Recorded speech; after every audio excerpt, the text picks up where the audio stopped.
Uus Audi Q5 on justkui mingi uus jäätise maitse, millele sa ei suuda vastu panna. Hoolimata sellest, et oled sa saanud oma elus süüa igasuguseid jäätiseid, mille tõttu oled sa kaadanud ilmselt oma nooruse, oma figuuri ja ka oma võimalikud sõbrad. Nagu ka selle uue Q5-gagi ei suuda sa talle vastu panna, hoolimata sellest, et oled saanud sa oma elus igat linnamaasturit. Ja kui jäätise ostmiseks piisab vaid mõnest eurost, mille võid ka leida oma püksisäärest, siis uue Q5 puhul võib küll tunduda, et oleks mõistlik juba võtta pangalaen ja panna oma maja tagatiseks.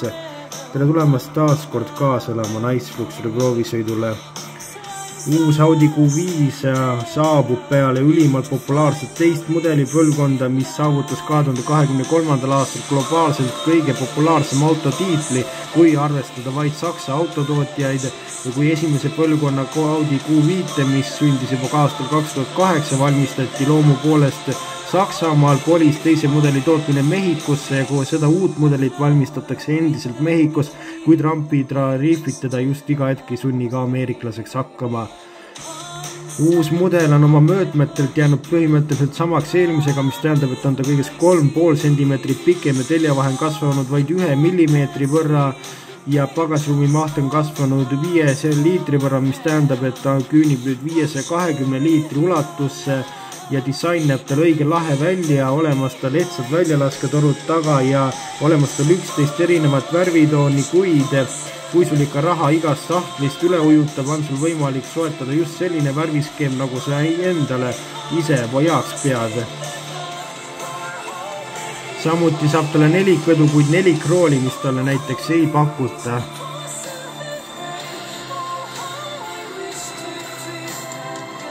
Tagaistujatel on tõesti ruumi piisavalt, kuid Cardani tunnel ikkagi mängib oma vanat mängu, kaotates kolmandal reisijal igasuguse sõidumugavuse ära. Interiööris on olemas aga suur 10,5-tolline digitaalne näidikupaneel, mis tähendab, et seal on ka suur 14,5-tolline multimeediasüsteem ja lisavarustuses olev 10,9-tolline kaasreisija paneel. Ja hoolimata sellest, need paneelid näevad ju õige vägevad välja, on need ikkagi üsna segase võitu ja nõuavad harjumist ja ikkagi tõelist sõidu ajal netist surfamist, kuna ju juhtnupud on peaasjalikult kõik ära kaotatud, kuid materjalid on selle poolest seal täiesti tasemel.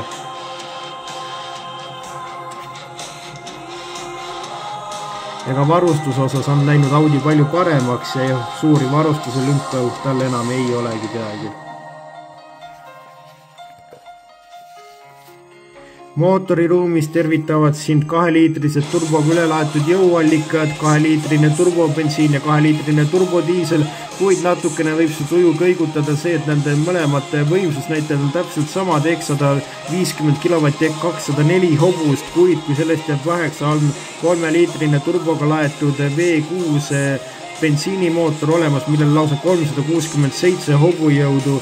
Hinnad algavad tal 48 000 eurost, mis näitab, et Audi ootab endiselt, et inimesed tuleksid päriselt autot ostma, mitte ei käiks seda vaid müügisaalis imetlemas, mis tähendab sellest, et XC60, GLC ja X3 on kõik 10–15 000 eurot kallimad temast.